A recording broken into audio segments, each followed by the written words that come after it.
Class 10th का chapter एक है मानव नेत्र एवं रंग बिरंगा संसार। तो उसके पिछले लास्ट टॉपिक में हम लोग तारों का टिमटिमाना के बारे में जाने थे।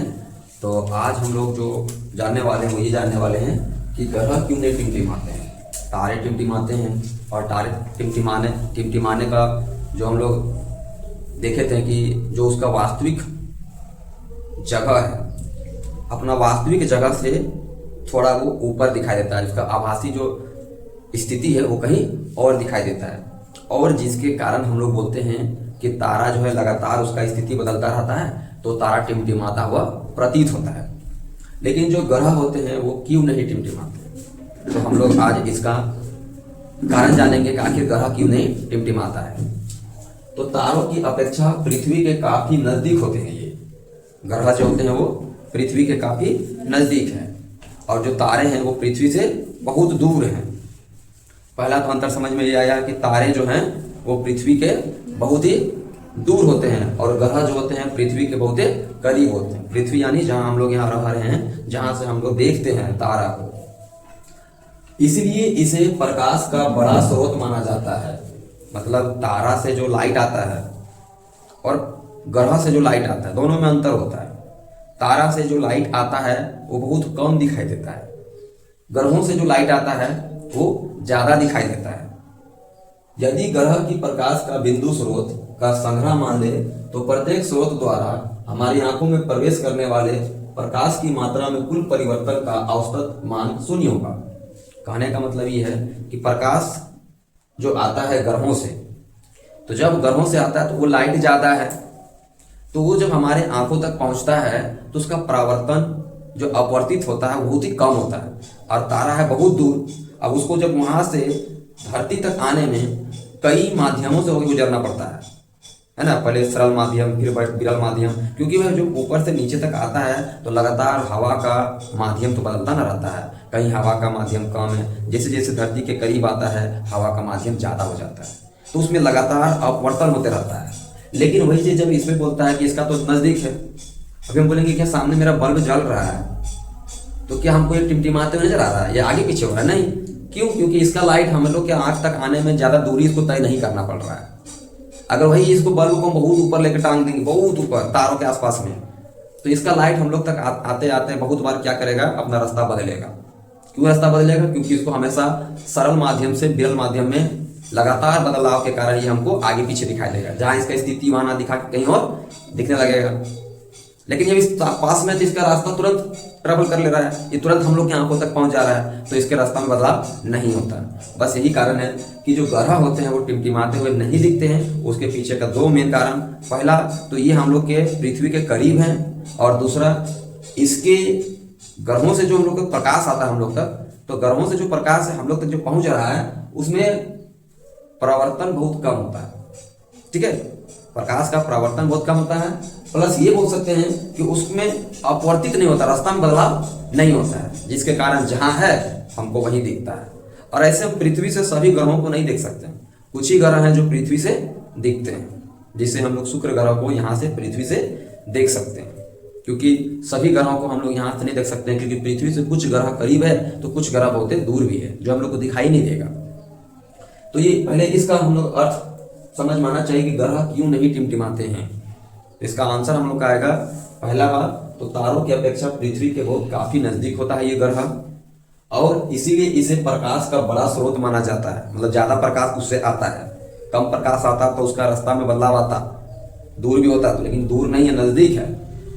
यदि ग्रह के प्रकाश का बिंदु स्रोत का संग्रह मान लें, अगर हम लोग प्रकाश, ये जो ग्रह है उसको लाइट का बहुत बड़ा बिंदु मान लें, तो प्रत्येक स्रोत द्वारा हमारी आंखों में प्रवेश करने वाला प्रकाश की मात्रा में कुल परिवर्तन का औसतन मान शून्य होगा। मतलब ज्यादा परावर्तन नहीं होगा, जिस कारण हम कह सकते हैं कि ग्रह टिमटिमाता हुआ प्रतीत नहीं होगा। तो ये इसका मेन कारण हो गया कि पहला तो ये बहुत नजदीक है पृथ्वी के, प्लस इसका लाइट जो हमारे ग्रह में, मतलब हमारे पृथ्वी तक पहुंचने में ज्यादा दूरी नहीं तय करना पड़ रहा है।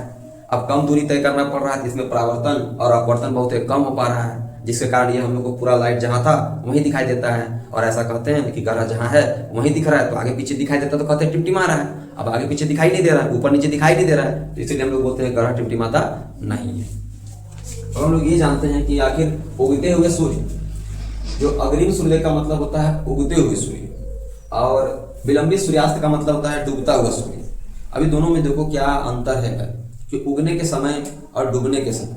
हम लोग सब जानते हैं, इतना तो जरूर जानते हैं कि अगर हम लोग ऐसे पृथ्वी में रहते हैं, इस तरह अगर पृथ्वी में हम लोग रहते हैं, हम लोग कहाँ रहते हैं? हम लोग तो पृथ्वी में रहते हैं, और पृथ्वी के कहाँ पे रहते हैं? हम लोग सतह में रहते हैं। कहाँ रहते हैं? अरे वो सतह में रहते हैं, हम लोग यहाँ पे रहते हैं। अब मान लो कि सूरज यहाँ से ऐसे उगेगा, इस जगह उगता हुआ हम लोग को दिखता है। जब हम लोग कहीं इस सतह से नीचे रहता है तो हम लोग को सूर्य नहीं दिखता है क्या? अभी जो नहीं दिख रहा होगा, अभी सुबह सुबह है तो थोड़ी दिख रहा होगा, नहीं दिख रहा होगा। अभी 5 बजे का भोर है तो इस समय तो सूरज निकला नहीं है, इसका मतलब अभी क्षैतिज के अंदर ही होगा, नीचे तरफ होगा। अभी जैसे 6 सवा 6 बजने लगेगा, ये क्षैतिज से ऊपर आएगा, और जैसे ही क्षैतिज पार करेगा हमको दिखाई देना शुरू हो जाएगा। तो जो क्षैतिज से पार करता हुआ सूर्य हमको दिखाई देगा, उस सूर्य को हम लोग क्या बोलते हैं? अग्रिम सूर्य, अग्रिम सूर्योदय।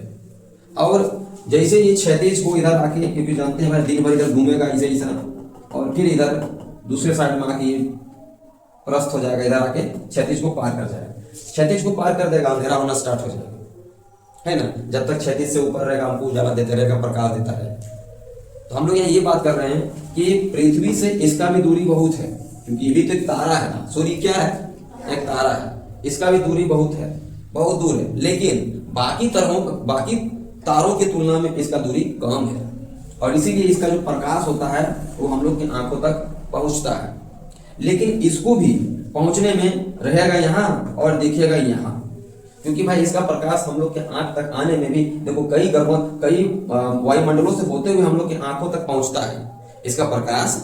तो यहाँ तक पहुंचने में समझ रहे कितना दूरी है कि यहाँ से यहाँ तक पहुंचने में 8 मिनट 20 सेकंड का समय लगता है ना। सूर्य का रोशनी को पृथ्वी के सतह तक पहुंचने में लगभग 8 मिनट 20 सेकंड का समय लगता है। मतलब दूरी काफी है, 15 करोड़ किलोमीटर के आसपास का दूरी है, तो दूरी तो बहुत है। और वहां से इसका लाइट को हम लोग के आंख तक आने में बीच में कई धूल कण और वायुमंडल है, जिसके कारण इसका रास्ता में, इसका जो पाथ है, पाथ में परिवर्तन होते रहता है। या कह सकते हैं कि एक माध्यम तो दूसरे माध्यम में जा रहा है तो अपवर्तित होते रहता है, और यही अपवर्तन के कारण ये जहां रहता है वहां नहीं दिखा के, जहां इसका एक्चुअल जगह है वहां ना देख के कहीं और दिखाई देता है।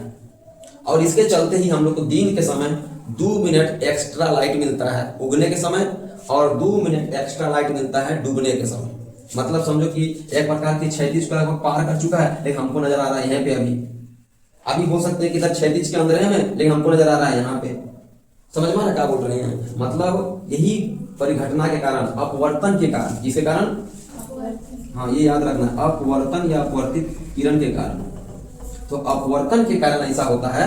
और यहाँ अपवर्तन किसके कारण हो रहा है? तो वायुमंडल बीच में ना भाई, हम लोग के जो सतह है पृथ्वी है, तो पृथ्वी के चारों तरफ क्या है? वायुमंडल है, हवाओं का लेयर है, लेयर सतह है। और इसी हवाओं के लेयर, और हवा तो अकेले नहीं ना, हवा में बहुत सारे धूल कण और गैसेस के कण है।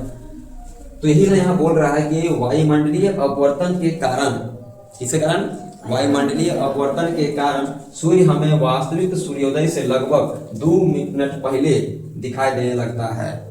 समझ रहे हो ना? मतलब उगा नहीं है अभी, लेकिन हमको भी उगता हुआ दिख रहा है। उसके पीछे किसका कारण है? यही वायुमंडलीय अपवर्तन का। मतलब सूरज यहाँ है लेकिन दिख रहा है ऊपर। डूबने के समय में डूब चुका है लेकिन दिख रहा है यहाँ ऊपर में दिख रहा है।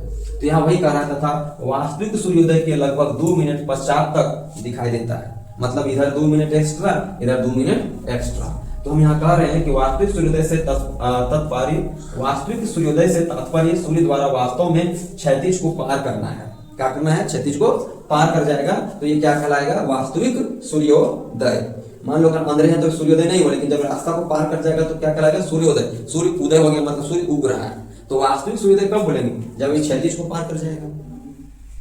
तो वास्तविक सूर्योदय से तात्पर्य सूर्य द्वारा वास्तव में क्षैतिज को पार करना है, तथा वास्तविक सूर्यास्त का तात्पर्य है कि सूर्य का क्षैतिज के नीचे जाना है। बोलेंगे वास्तविक सूर्यास्त मतलब इस क्षैतिज रेखा से नीचे चले जाना है।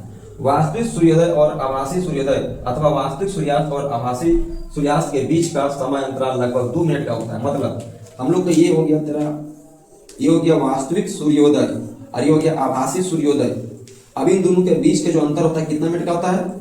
2 मिनट का। उसी तरह इधर ये हो गया हमारा वास्तविक सूर्यास्त और ये हो गया मेरा आभासी सूर्यास्त। इन दोनों के बीच के कितना मिनट का गैप होता है? 2 मिनट का। मतलब इधर 2 मिनट और इधर 2 मिनट, तो कुल मिला के हम बोलेंगे कि इस प्रकार दिन की अवधि में 4 मिनट की वृद्धि हो जाती है। और इसी परिघटना के कारण ही सूर्योदय तथा सूर्यास्त के समय सूर्य की जो चक्रिका चपटी प्रतीत होती है। क्या दिखता है? चपटा प्रतीत होता है। दोपहर वक्त पूरा गोल दिखता है कि नहीं? उगने के समय, डूबने के समय थोड़ा सा चपटा सूर्य दिखाई देता है, थोड़ा सा, ठीक है, बहुत ज्यादा नहीं, चक्रीय चपटी दिखाई देता है। तो ये बात तो समझ में आ गया। इसका मेन कारण क्या याद रखना है? वायुमंडल में अपवर्तन, मतलब वायुमंडलीय अपवर्तन के कारण ऐसा होता है कि रहता कहीं और है, दिखता कहीं और है। और जिसके कारण हम लोगों को ऐसा लगता है कि अब तक सूर्य लग रहा है निकल चुका है, लेकिन निकला नहीं, लेकिन लग रहा है निकल चुका है। तो ऐसा कितना मिनट पहले लगता है? 2 मिनट। मतलब इन दोनों के अंतर के बीच में 2 मिनट का ऐसा फासला होता है। यहाँ भी उसी तरह 2 मिनट का फासला होता है। और इस तरह दिन भर में हम लोगों को 4 मिनट एक्स्ट्रा टाइम मिल जाता है। तो यहाँ तक बात समझ में आया? तो अगर हम इसका बात करेंगे कि ग्रह क्यों नहीं टिमटिमाते हैं, तो इसका उत्तर समझ में आया। इसका उत्तर में हम लोग बोलेंगे कि ग्रह इसलिए नहीं टिमटिमाते हैं क्योंकि वो पृथ्वी के सामने है, तो उसका प्रकाश को पृथ्वी तक पहुंचने में समय कम लगता है, इसीलिए उसका रास्ता में परिवर्तन नहीं आता है, उसका रास्ता में परिवर्तन नहीं होता है, और इसीलिए हम लोग को टिमटिमाता हुआ दिखाई नहीं देता है। और जब इसका बात बोलेंगे कि अग्रिम सूर्योदय तथा विलंबित सूर्यास्त में क्या अंतर है भाई, तो बोलेंगे कि जब उगता है और डूबता है, इन दोनों के समय में वायुमंडलीय अपवर्तन के कारण। अब वायुमंडलीय अपवर्तन क्यों हो रहा है? क्योंकि भाई जब क्षैतिज में होता है उस समय उसका दूरी ज्यादा रहता है। क्या रहता है? पृथ्वी से दूरी ज्यादा लगता है। और जैसे जैसे जो ऊपर तरफ चढ़ता है तो पृथ्वी से और सूर्य के बीच का दूरी कम लगता है। इसीलिए दोपहर के समय ऐसा प्रतीत नहीं होता है, केवल सुबह वाला समय और शाम वाला समय में ऐसा प्रतीत होता है। और हम लोगों को एक्स्ट्रा 4 मिनट का समय मिलता है। और उसके पीछे का कारण है वायुमंडलीय अपवर्तन। किसका कारण है? वायुमंडलीय अपवर्तन। आगे हम लोग ये जानेंगे कि प्रकाश का प्रकिरणन का मतलब क्या होता है। प्रकाश का प्रकिरणन का क्या अर्थ होता है? अपवर्तन का मतलब जानते हैं हम लोग, परावर्तन का भी मतलब जानते हैं। अब बात कर रहे हैं यहाँ पे प्रकिरणन, ये क्या है? तो मान लो ये छोटा सा दिख रहा होगा, इस आकार में दिख रहा है छोटा सा, लेकिन है क्या? सूर्य है। और सूर्य से आता हुआ क्या दिख रहा है? प्रकाश। और प्रकाश किस पर टकरा है? देखो छोटे छोटे धूल कणों में। किस पर? छोटे छोटे धूल कणों में। अब प्रकाश टकराएगा, अब दर्पण में टकराता है तो टकरा के सीधे जाता है कि नहीं, लेकिन धूल कण में टकराएगा तो उसकी किरणें जनमंत नहीं जाएगा। ऐसे आया टकरा के उधर जा रहा है, ऐसे आया टकरा कैसे जा रहा है, ऐसे आ रहा है टकरा कैसे जा रहा है। मतलब यहाँ हम कह नहीं सकते हैं कि जो दर्पण में जो हम लोग पढ़ते हैं परावर्तन का नियम, वो नहीं लगेगा, क्योंकि यहाँ ऐसे लगता है, ऐसे जाता टकराता तो ऐसे जाता नहीं, ऐसे जाता। और हम लोग अगर यहाँ लंब खींच देते हैं तो पता चलता है कि इधर का कोना और इधर का कोना बराबर होता है, एंगल आई एंगल आर के बराबर होता है। लेकिन जहाँ ये टकरा रहा है वो यहाँ कौन चीज है? तो धूल कण है। और जब धूल कण में टकराता है तो ये नियम फॉलो नहीं होता है। कौन सा नियम? प्रकाश के परावर्तन का नियम। तो प्रकाश का परावर्तन का नियम फॉलो नहीं होता है, और जिसके कारण हम लोग इसका नाम दे देते हैं प्रकाश का प्रकिरणन। क्या नाम देते हैं? प्रकाश का प्रकिरणन। इसमें देखो क्या कहता है कि जब प्रकाश की किरणें किसी वस्तु से टकराकर अपनी दिशा बदल लेती है, कौन सी बदल लेती है? अपनी दिशा बदल लेती है, परंतु परावर्तन के नियमों का पालन नहीं करती। देखो कौन सा नियम पालन नहीं होता है? परावर्तन के नियम का पालन नहीं करती है, तो इस प्रक्रिया को या इस प्रकाशीय घटना को प्रकाश का प्रकिरणन कहते हैं। टिंडल नामक वैज्ञानिक ने इसका खोज किया था। कौन किया था? टिंडल नामक वैज्ञानिक ने इस चीज का खोज किया था। इसलिए इसे हम लोग टिंडल प्रभाव भी कहते हैं। कौन सी कहते हैं? टिंडल प्रभाव भी कहते हैं। अब यही चीज को थोड़ा हम लोग डिटेल जानेंगे कि आखिर टिंडल प्रभाव का क्या अर्थ निकलता है। ऐसे तो हम लोग जान गए कि जब क्यों प्रकाश लाइट किसी धूल कण में पड़ेगा और वो अपना रास्ता बदल देगा और परावर्तन के नियम को पालन नहीं करेगा, इसका मतलब प्रकाश का प्रकिरणन है। अब वही चीज को यहाँ समझना है कि जब कोई प्रकाश किरण का पुंज मतलब लाइट वायुमंडल के महीन कणों जैसे कि धूल में, जल की सूक्ष्म बिंदु में, बूंदे में, धूल के निलंबित कण में तथा वायु के अणु से जब टकराता है तो उस किरण पुंज का मार्ग दिखाई देने लगता है। कभी आप लोग देखे होंगे कि तो अगर धुआं धुआं है, टॉर्च मारेंगे तो लाइट दिखता है, देखे हो ना। अचानक जैसे घर में पूरा कचरा, अगर मतलब कचरा बोलते धूल उड़ रहा है और कहीं से प्रकाश का लाइट गुजरेगा तो प्रकाश का रास्ता पूरा अच्छे से दिखेगा, देखिए ना, दिखता है ना। तो बस उसी को यहाँ हम लोग क्या कर रहे हैं, वो दिखाई किसके कारण दे रहा है? तो बोल रहा है कि जो हम लोग को वायुमंडल में जो पोलाइडी कणों हैं उनके द्वारा प्रकाश का परिकिरणन की घटनाएं टिंडल प्रभाव उत्पन्न करता है, क्योंकि लोग जानते हैं ये धूल कण की वजह से ऐसा होता है कि धूल कण क्या करता है, प्रकाश के रास्ता को फैला देता है, प्रकाश का रास्ता को फैला देता है। देखना जैसे छोटा सा जगह से अगर लाइट आता है तो यहाँ जमीन में बड़ा सा जगह दिखेगा, उसका गोला बड़ा सा दिखेगा लाइट वाला, जबकि छोटा सा छेद से लाइट घर में घुस रहा है लेकिन जगह पे बड़ा सा लाइट दिखता है। देखा होगा तुम लोग ऐसा, है ना। तो वो सब किसके कारण हो रहा है, यही धूल कण के कारण होता है और इस प्रभाव को हम लोग टिंडल प्रभाव कहते हैं। उदाहरण में लिखा हुआ है कि जब धूल से भरे किसी कमरे में किसी सूक्ष्म छिद्र से कोई पतला प्रकाश किरण पुंज प्रवेश करता है तो हम टिंडल प्रभाव देख सकते हैं। और एक उदाहरण है कि जब किसी घने जंगल के वितान से सूर्य का प्रकाश गुजरता है तभी टिंडल प्रभाव को देखा जा सकता है। समझ में आ रहा है कहने का मतलब क्या है? सो टिंडल प्रभाव यानी कि धूल कणों से जब प्रकाश पास करेगा, धुआं से जब प्रकाश पास करेगा, कुहारा में जब कुहास जब पड़ता है ना, ठंडा के मौसम में ज्यादा कुहास पड़ता है, तो जब कुहास पड़ता है उस समय गाड़ी का जब हेडलाइट निकलता है तो देखना कैसा भयंकर टाइप का दिखता है, पूरा अलग अलग रास्ता दिख रहा है, लाइट पता चलता है कहने कहने जा रहा है पूरा। तो उसी का नाम हम लोग कह देते हैं टिंडल प्रभाव। आगे ये कि आकाश का रंग नीला होता है। हम लोग देखते हैं यहाँ से जब पृथ्वी से देखते हैं तो आसमान नीला दिखाई देता है, लेकिन वही चीज जब अंतरिक्ष यात्री लोग जो ऊपर जाता है अंतरिक्ष यान के जरिए तो उन लोग को फिर वहां नहीं दिखाई देता है नीला, उन लोग को फिर वहां क्या दिखाई देता है, काला दिखाई देता है। तो हम लोग जब यहाँ से देखते हैं तो ऐसा क्या कारण है भाई कि आसमान में नीला दिखाई देता है, ब्लू दिखाई देता है। देखिए आसमान खुला आसमान जब देखते हैं तो हम लोग ब्लू दिखाई देता है, तो ब्लू क्यों दिखाई देता है, काला क्यों नहीं दिखाई देता है, या पीला क्यों नहीं दिखाई देता है? अब उसके आंसर को समझते हैं हम लोग। जब सूर्य का श्वेत प्रकाश, समझ द्वारा है श्वेत प्रकाश मतलब सूर्य से जो चरक लाइट आता है वायुमंडल से गुजरता है, किससे गुजरता है, वायुमंडल से गुजरता है, तो वायु के कण जो छोटी तरंग दैर्ध्य की किरणें जैसे कि नीली वाला बैंगनी वाला का प्रकीर्णन अधिक मात्रा में करता है, जबकि बड़ी तरंग दैर्ध्य वाली जैसे लाल रंग का प्रकाश किरणों का प्रकीर्णन कम मात्रा में होता है। यहाँ समझना क्या क्या बोला जा रहा है, यहाँ बोला ये जा रहा है कि सूर्य के रोशनी में हम लोग जानते हैं प्रिज्म से पता चलता है कि सूरज का रोशनी है, सूरज का लाइट में 7 रंगों का कॉम्बिनेशन है ना। जब प्रिज्म से गुजरता है तो हम लोग देखते हैं 7 अलग अलग रंग दिखाई देता है। अब उस 7 रंगों में से सबसे ज्यादा अपने आप को प्रकीर्णन करने वाला रंग कौन कौन सा है, तो नीला रंग और बैंगनी रंग, ठीक है। और अपने आप को कम प्रकीर्णन करने वाला कौन कौन है, तो बोलेंगे लाल रंग, मतलब लाल रंग का प्रकीर्णन नहीं होता है, लाल रंग जैसा है वैसा ही दिखाई देगा, दूर से भी लाल रंग तुमको फटले दिखाई देगा, क्योंकि धूल कण का कारण उस रंग पर प्रभाव नहीं पड़ रहा है, लेकिन दूसरे रंगों पर उसका प्रभाव पड़ता है। अतः प्रकीर्णन के बाद नीली और बैंगनी रंग की प्रकाश किरणें पृथ्वी तक अधिक मात्रा में पहुंचती है, जिसके कारण ऊपर का प्रकाश नीला दिखाई देता है। किसका नीला दिखाई देता है, जो आसमान है, ऊपर का जो आकाश है वो हम लोग को नीला दिखाई देता है। यदि पृथ्वी के चारों ओर वायुमंडलीय नहीं होता तो प्रकीर्णन नहीं होने के कारण आसमान क्या दिखाई देगा, काला दिखाई देगा। और बस यह चलते जब लोग ऊपर जाता है अंतरिक्ष यान के जरिए, जब अंतरिक्ष यात्री लोग जो जाता है वो लोग वहां तो धूल कण तो नहीं ऊपर, क्योंकि वायुमंडल तो कुछ ही ऊंचाई तक है ना, उसके बाद तो वायुमंडल है नहीं। तो वायुमंडल से बाहर जाके जब हम लोग आसमान को देखेंगे तो फिर हमको क्या दिखाई देगा, काला। लेकिन हम लोग जब यहाँ से देखते हैं तो आसमान कैसे दिखाई देता है, नीला, क्योंकि हम लोग जानते हैं इन रंगों के कारण ऐसा हो रहा है, इनके प्रकीर्णन के कारण ऐसा हो रहा है। और जो लाल रंग होता है, लाल रंग का तरंग दैर्ध्य बहुत अधिक होता है, और जिसके कारण ना लाल रंग दूर से ही दिखाई देगा, ठीक है। और इसलिए लाल रंग को हम लोग ना खतरा का सिंबल भी मानते हैं, खतरा का, है ना, देखो लिखल है खतरे का संकेत लाल रंग क्यों होता है। कभी देखना जब ट्रेन व्रेन रोकना होता है दूरे से तो लाल कपड़ा दिखाना पड़ता है। लाल कपड़ा का होगा, जो ड्राइवर है, जो ट्रेन को चला रहा है चालक, वो आसानी से रंग को देख लेगा कि नहीं आगे कोई है। अब सामने से अगर आके हिलाएगा तो तब तक कुचल के पार हो जाएगा, ट्रेन का स्पीड ज्यादा रहता है। तो ट्रेन को अगर हमको रोकना रहता है तो हम लोग आदमी क्या करता है, दूर से लाल कपड़ा दिखाता है कि नहीं से ट्रेन को रोको, क्योंकि आगे पटरी उटरी टूटल है, सब मर जाएगा। तो लाल रंग क्या होगा, दूर से दिखेगा।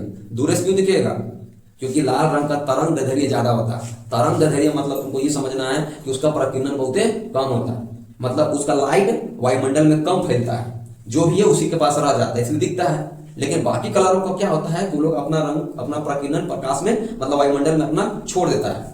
और छोड़ने के पीछे सूर्य का रोशनी है, क्योंकि सूर्य का रोशनी में 7 रंग है, और 7 रंगों में से जो सबसे ज्यादा प्रकीर्णन होता है वो हम लोग जान के नीला है। मतलब अगर नीला रंग से अगर दिखाएंगे तब तो और नहीं दिखेगा, समझ रहे हो ना, क्योंकि उसका प्रकीर्णन सबसे अधिक हो जाएगा। और लाल रंग का प्रकीर्णन सबसे कम होता है, और लाल रंग का प्रकीर्णन कम होगा, लाल रंग का तरंग दैर्ध्य ज्यादा होता है। और बस यही कारण है कि लाल रंग दूर से दिख जाता है, और जब दूर से दिख जाएगा तो आसानी से वो आदमी रोक लेगा गाड़ी। समझ रहे हो ना, और घटना होने से बच जाएगा। और इसीलिए खतरा जहां जहां रहता है वहां तो लाल रंग का संकेत दिया जाता है। तो खतरे का संकेत का प्रकाश लाल रंग का होता है। लाल रंग कोहरे या फिर धुएं से सबसे कम प्रकीर्णन होता है, लिखा है ना, चाहे धुआं हो या कोहरा हो, लाल रंग तुमको दिख जाएगा। इसीलिए यह दूसरी दूर से दिखने पर भी दिखाई देता है। देखना कुम्हारा जब बहुत ज्यादा कुम्हारा गिरता है, रोड में गाड़ी चलता है, गाड़ी नहीं दिखता है, क्या दिखता है? लाइट, गाड़ी का जो पीछे जो लाइट होता है वो दिखता है, उससे पता चलता है कि आगे गाड़ी खड़ा है। नहीं तो पूरा गाड़ी क्या हो जाता है, चाहे गाड़ी लाल हो, ब्लू हो, पीला हो, हरा हो। लाल गाड़ी तो रहता है नहीं, रहता है तो व्हाइट रहता है, नीला रहता है, ब्लू रहता है। तो क्या हो जाता है, कोहरा के चलते, धुआं के चलते पूरा गाड़ी नहीं दिखाई देता है। और यही चलते कई जगह कितना बार घटना हो जाता है कुम्हारा में, क्या हो जाता है, घटना हो जाता है। कहा कि एक बार एक गाड़ी ठोक रहा है, क्योंकि उसको दिखाई नहीं दे रहा है ना सामने गाड़ी है कि नहीं है। इतना जब घना कोहरा गिरता है उस समय नहीं दिखाई देता है। तो लाइट जो होता है ना, गाड़ी का लाइट जब निकलता है ना, लाल दिखता है ना, तो बस उससे पता चलता है कि हाँ आगे गाड़ी है। और इसीलिए याद रखना कि खतरे का संकेत का प्रकाश लाल रंग का होता है। लाल रंग कोहरे हो या धुएं हो, सबसे कम प्रकीर्णन होता है, और इसीलिए यह दूर से दिखने पर भी दिखाई देता है। आगे सवाल हम लोग का ये है कि जो स्वच्छ आकाश का रंग नीला क्यों होता है, अभी जो हम लोग पढ़े थे ना वही चीज। तो वायुमंडल में वायु के अणु तथा अन्य सूक्ष्म कणों का आकार दृश्य प्रकाश के तरंगदैर्ध्य के प्रकाश की अपेक्षा छोटा है, और ये कण कम तरंगदैर्ध्य के प्रकाश को प्रकीर्णन करने में अधिक प्रभावी होता है। और लाल रंग का जो प्रकाश का तरंगदैर्ध्य नीले रंग की अपेक्षा 1.8 गुना है। मतलब समझो कि लाल रंग का जो प्रकीर्णन है इतना कम है कि नीले रंग के तरंगदैर्ध्य के कारण अगर तुलना करेंगे तो 1.8 है। लाल रंग का प्रकाश का तरंगदैर्ध्य देखेंगे, है ना, फ्रीक्वेंसी देखो उसका, तो पता चलता है कि नीले प्रकाश की अपेक्षा 1.8 गुना है। अतः जब सूर्य का प्रकाश वायुमंडल से गुजरता है, किसका प्रकाश, सूर्य का प्रकाश, जब सूर्य का प्रकाश वायुमंडल से गुजरता है तो वायु की जो सूक्ष्म कण है लाल रंग की अपेक्षा नीले रंग को अधिक प्रबलता से प्रकीर्णन करता है। कौन सा रंग को ज्यादा प्रकीर्णन करता है, लाल को, नीला को। देखो क्या होता है कि जब सूर्य का प्रकाश वायुमंडल से गुजरता है तो वायु के सूक्ष्म कण लाल रंग की अपेक्षा नीला रंग को अधिक प्रबलता से प्रकीर्णन कर देता है। प्रकीर्णित हुआ नीला प्रकाश हमारे नेत्रों में प्रवेश करता है और इसीलिए आसमान हम लोग को नीला दिखाई देता है। लेकिन भाई अगर साफ रहेगा, पूरा एकदम पूरा साफ रहेगा, वायुमंडल समझो नहीं है, या फिर कहीं धूल कण नहीं है, तो फिर आसमान कैसा दिखाई देगा, काला दिखाई देगा, नीला नहीं दिखाई देगा। तो नीला दिखाई देने के पीछे का बस कारण यही है। अब लास्ट हम लोग के टॉपिक ये है कि हम लोग देखेंगे कि जो बादल होता है वो सफेद दिखाई देता है। मतलब क्या दिखाई देता है, सफेद दिखाई देता है बादल। तो बादल सूक्ष्म पानी के बूंदों से बने होते हैं, इतना तो जानते हैं कि वो पानी का बूंद से बना हुआ है। पानी का बूंद वहां कैसे पहुंचा, तो हम लोग जानते हैं कि जितना भी तालाब, कुआं, नदी है, गर्मी में जब धूप निकलता है बहुत तेज तो पानी गर्म होता है, और जब वो पानी गर्म होता है तो भाप बन के ऊपर चढ़ता है, और जब भाप बन के ऊपर चढ़ता है तो वही धीरे धीरे जमा होते होते, संघनित होते होते क्या बन जाता है, बादल बन जाता है। इसीलिए बोला जा रहा है कि बादल सूक्ष्म पानी के बूंदों से बने होते हैं, और ये सूक्ष्म बूंदों का आकार दृश्य किरणों की तरंगदैर्ध्य की सीमा से अधिक है, और इसीलिए जब श्वेत प्रकाश इन किरणों से टकराता है तो सभी दिशा में परावर्तित या प्रकीर्णन हो जाता है। मतलब कहने का मतलब जब सूर्य का रोशनी इन पर पड़ता है तो सभी रंगों को क्या करते हैं, बराबर मात्रा में प्रकीर्णन कर देता है, क्योंकि श्वेत प्रकाश के सभी रंग परावर्तित या प्रकीर्णन अधिकतम समान रूप से होता है, और इसीलिए हमें यह श्वेत रंग दिखाई पड़ता है। बस कारण इतने हैं कि रंगों का प्रकीर्णन बहुत ज्यादा होता है, कोई कम या कोई अधिक नहीं होता है, जिसके कारण पूरा का पूरा हम लोग को बादल आसमान में चमक ही दिखाई देता है। अच्छा, हम लोग के जो सूरज की रोशनी भी तो लगभग चमक दिखाई देता है, कारण है उसमें जो रंगों का परिघटन नहीं हो रहा है, रंगों का विघटन नहीं हो रहा है। जब हम लोग जब प्रकाशी रख देते हैं, प्रिज्म रख देते हैं, तो फिर 7 अलग अलग रंग में टूट जाता है, या फिर जब इंद्रधनुष बनता है उस समय वही प्रकाश का लाइट जिस चरक था वो 7 अलग अलग रंगों में टूट गया। इसका अर्थ यही निकलता है उसके पास पहले से 7 रंग था। तो बस यहाँ समान रूप में प्रकीर्णन होता है, जिसके कारण हम लोग कहते हैं कि बादल सफेद प्रतीत होता है। कैसा दिखता है बादल, सफेद दिखाई देता है। तो सबके पीछे कोई ना कोई कारण रहता है। ठीक है, अब इसको अच्छे से